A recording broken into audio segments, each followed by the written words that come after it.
Hello दोस्तों, माँ Savitri education में आप सभी का स्वागत है। जेएसएससी ने फिर से एक नई विज्ञापन जारी किया है। झारखंड क्षेत्रीय कार्यकर्ता प्रतियोगिता 2024 यानी ये जो एग्ज़ाम और ये जो प्रतियोगिता, ये जो एग्ज़ाम है जेएसएससी ने जो जारी किया है, ये सिर्फ और सिर्फ आपका 10th लेवल का एग्ज़ाम है। 10th लेवल का ये सिर्फ और सिर्फ 10th लेवल का एग्ज़ाम है। कार्मिक प्रशासनिक सुधार तथा राजभाषा विभाग झारखंड सरकार के पत्र संख्या इतना पर यानी चिकित्सा स्वास्थ्य चिकित्सा शिक्षा एवं परिवार कल्याण विभाग झारखंड के रांची अंतर्गत यह पद संसूचित किया गया है, जो 510 सीट पर यह विभाग है। यानी परीक्षा शुल्क जो होगा आपका सिर्फ और सिर्फ 100 रुपया लगेगा।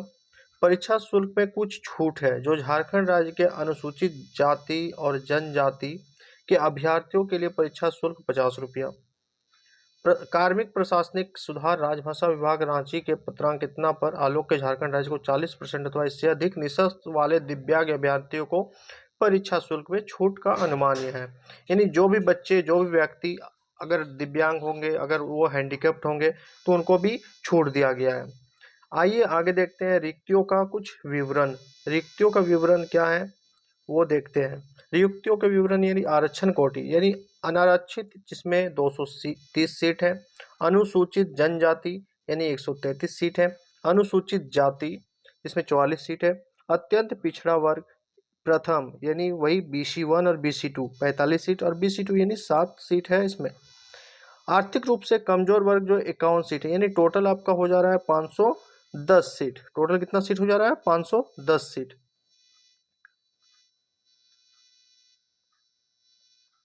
इसमें जो क्षेत्रीय कार्यकर्ता पद स्वास्थ्य शिक्षा एवं कल्याण परिवार विभाग जो है, इसका जो सैलरी है वो कम से कम आपका जो लेवल होता है वो 10th पास होना चाहिए। वो आपका 10th पास ही हो जाए। और इसका जो लेवल का जो यानी सैलरी है वो 18,000 से लेकर 56,900 तक का इसका सैलरी है। अभ्यर्थियों को आयोग में आवेदन प्राप्त होने की अंतिम तिथि तक मान्यता प्राप्त शैक्षणिक संस्थान ने न्यूनतम मैट्रिक 10th उत्तीर्ण होना अनिवार्य होगा। यानी आप मिनिमम, आप कम से कम क्वालिफाइड 10th पास एकदम बिल्कुल होना चाहिए, तभी ये फॉर्म को आप भर सकते हैं, अन्यथा इस फॉर्म को नहीं भर सकते हैं। इसका जो आयु सीमा है, कुछ आयु सीमा में भी छूट दिया गया है, जिसमें 1/8/2024 से न्यूनतम उम्र और अधिकतम उम्र भी 1/8/2024 तक इसका फॉर्म को आप अप्लाई कर सकते हैं। न्यूनतम उम्र यानी आपका जो उम्र होगा मिनिमम आपका कम से कम 18 वर्ष खूब होना चाहिए। अधिकतम उम्र कार्मिक प्रशासनिक सुधार तथा राजभाषा विकल्प के संकल्प में दिनांक लगभग 4/1/2021 द्वारा यह निर्धारित किया गया है कि अनारक्षित एवं आर्थिक रूप से कमजोर वर्ग के लिए 35 वर्ष होना चाहिए। अत्यंत पिछड़ा वर्ग यानी जो भी अनुसूचित अनुच्छेद 2 में दिया गया है पुरुष के लिए वो 37 वर्ष। महिला अनारक्षित आर्थिक रूप से कमजोर वर्ग और अत्यंत पिछड़ा वर्ग और पिछड़ा वर्ग अनुसूचित 1 और 2 दोनों, उसके लिए 38 वर्ष दिया गया है। और अनुसूचित जनजाति, अनुसूचित जाति पुरुष और महिला दोनों के लिए इसका 40 वर्ष तक का छूट दिया गया है। इसके बाद और भी देखते हैं और क्या है इसमें।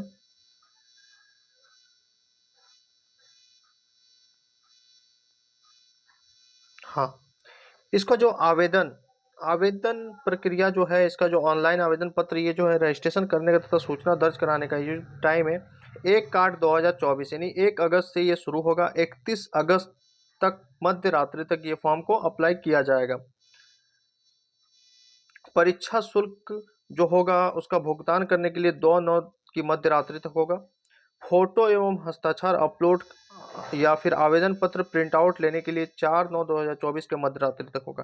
यानी 6/9/2024 से 8/9/2024 के मध्य रात्रि ऑनलाइन आवेदन पत्र के आर्थिक नाम, जन्मतिथि, जीमेल, मोबाइल संस्था संख्या को छोड़कर किसी असुष्ट प्रविष्टि संशोधित करने की खोली जाएगी, जिसके माध्यम से वैध अभ्यर्थी ऑनलाइन पवित्र पर अशुद्धियां संशोधित कर सकेंगे।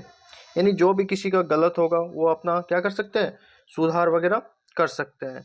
यदि अगर आप परीक्षा स्वरूप जो होगा, आपका जो परीक्षा का पैटर्न क्या होगा, वो आपका परीक्षा का पैटर्न होगा CBT यानी कंप्यूटर बेस्ड हो सकता है, या फिर OMR सीट भी हो सकता है आधारित। परीक्षा यदि विभिन्न समूहों में लिया जा सकता है। जो अभ्यर्थियों को प्राप्त अंक नॉर्मलाइजेशन किया जाएगा। मेधा सूची उनके प्राप्त अंक के नॉर्मलाइजेशन अंक के आधार पर तैयार किया जाएगा। इसमें जो भी परीक्षा चरण होगा, इसका जो मुख्य परीक्षा होगा, सभी परीक्षा में सभी प्रश्न जो वस्तुनिष्ठ और बहुविकल्पी हो गए, यानी एमसीक्यू टाइप के परीक्षा जो प्रश्न होंगे वो एमसीक्यू होंगे। एक प्रश्न पूर्ण 3 अंक के होंगे, यानी जो भी एक प्रश्न होगा वो 3 नंबर का होगा प्रत्येक प्रश्न में, यानी अगर आप एक गलत करते हो तो उसमें आपका 1 नंबर काट लिया जाएगा। मुख्य परीक्षा के लिए 3 पत्र होंगे। यह परीक्षा 3 पालियों में ली जाएगी। प्रत्येक पत्र के परीक्षा 2 घंटे की होगी। कितने घंटे की? 2 घंटे की होगी। आपका जो एग्जाम होगा वो 2 घंटे के। पत्र 1 यानी पहला पेपर देखते हैं हम, जो आपका 120 क्वेश्चन लिया जाएगा। अवधि मिलेगा 2 घंटा। हिंदी भाषा ज्ञान से 80 प्रश्न और अंग्रेजी भाषा ज्ञान से 40 प्रश्न पूछा जाएगा। ठीक है, जो आपका मिनिमम 30% आपको लाना, तभी आपका क्या होगा मेधा निर्धारण के लिए। इसमें क्या होगा, ये आपको क्वालिफाई चाहिए, सिर्फ और सिर्फ आपको क्वालिफाई चाहिए। सेकंड पेपर क्या है? क्षेत्रीय जनजाति, जिसमें आप हिंदी, बांग्ला, खोटा, उर्दू, संथाली जो भी आप लेना चाहते हैं, जो आपकी इच्छा है वो आप ले सकते हैं। ठीक है, हाँ, इसमें क्या बोल रहा है कि नोट दो में 30% न्यूनतम अंक प्राप्त करना अनिवार्य हो गया। यानी जो पेपर 2 है वो आपका 30% अंक लाना अनिवार्य होगा, तभी आपका क्या होगा मेधा सूची में नाम आएगा। पत्र संख्या 3 यानी पेपर 3 में क्या बता रहा है? पेपर 3 में भी सामान्य ज्ञान से कुल 120 प्रश्न आएंगे। इसमें भी आपका समय मिलेगा 2 घंटा। कितना मिलेगा?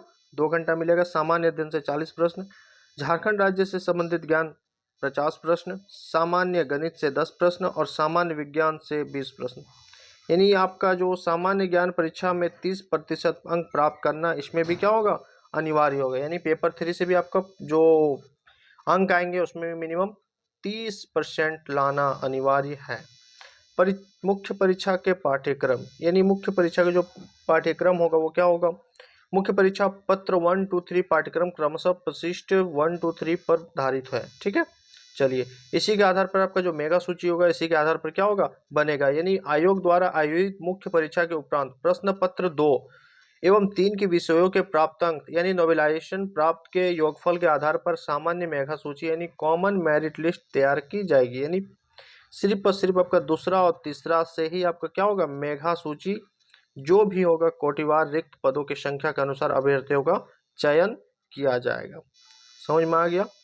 चलिए, आपको ये वीडियो अच्छा लगा होगा तो प्लीज़ एक बार लाइक, शेयर और सब्सक्राइब जरूर कर दीजिएगा।